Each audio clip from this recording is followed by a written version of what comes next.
Hello, friends, and welcome back to Salt and Light.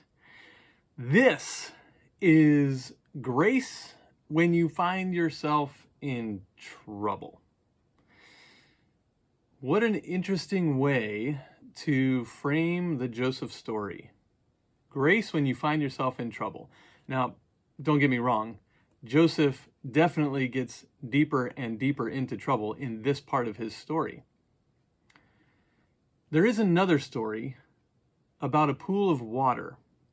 And long ago, people who were ailing could go to the pool and wait for God to trouble the water.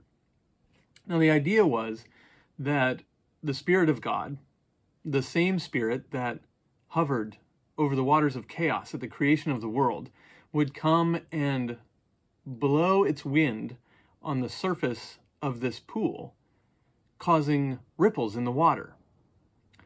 And when God troubled the water, then you could go down into the pool and wash and be healed. So God's going to trouble the water. When the water was still, nothing would happen. But when God troubled the water, then you could go into the pool and be healed. In most collections of fairy tales and fables, there's at least one version of a story of a special sibling in a family. And the sibling goes out on a quest. The story begins with some kind of trouble. One of the family members is in trouble, or the siblings are in trouble. And so the special sibling goes to the neighboring kingdom to try to obtain the elixir, the solution to the problem, the anti-venom, the thing that breaks the curse. And when the special sibling gets to the neighboring kingdom, they fail to obtain the elixir and they get into trouble. But the story doesn't end there. In this story, the trouble precipitates a new task. This king wants the special sibling to go to the next kingdom to do a different thing, to steal some other elixir. And so the special sibling goes, and they attempt the next task, and they fail, and they get into trouble. And again, their failure precipitates a new task.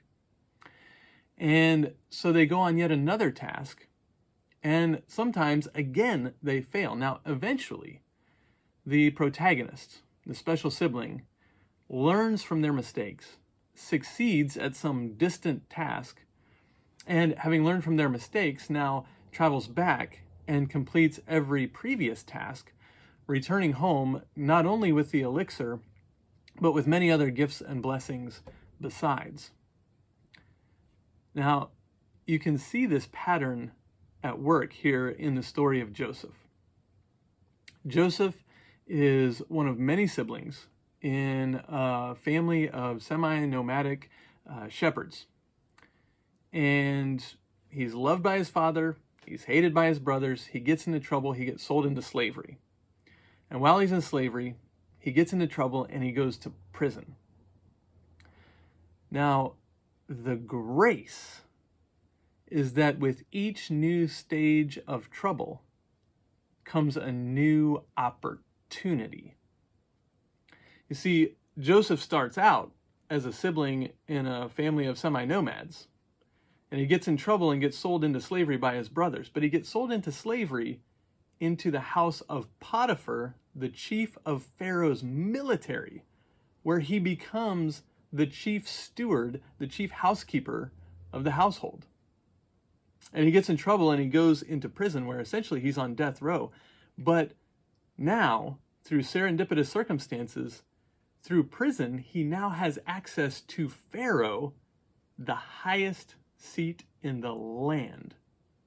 And through that access, he will eventually be able to be reconciled to his family and save them and the nation of Egypt and other nations from a cataclysm. So the grace is that with each new stage of trouble, the opportunities expand. Now, I'm not trying to diminish in any way the suffering that you may have experienced in your life as a result of trouble that you've been in. I just want to point out that there are many versions of this story that have been around for thousands of years.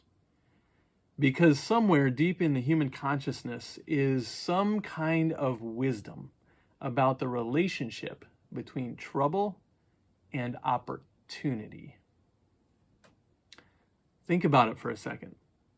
If Joseph had stayed put, if his father hadn't given him a special coat, if he hadn't shared his dreams, nothing would have happened.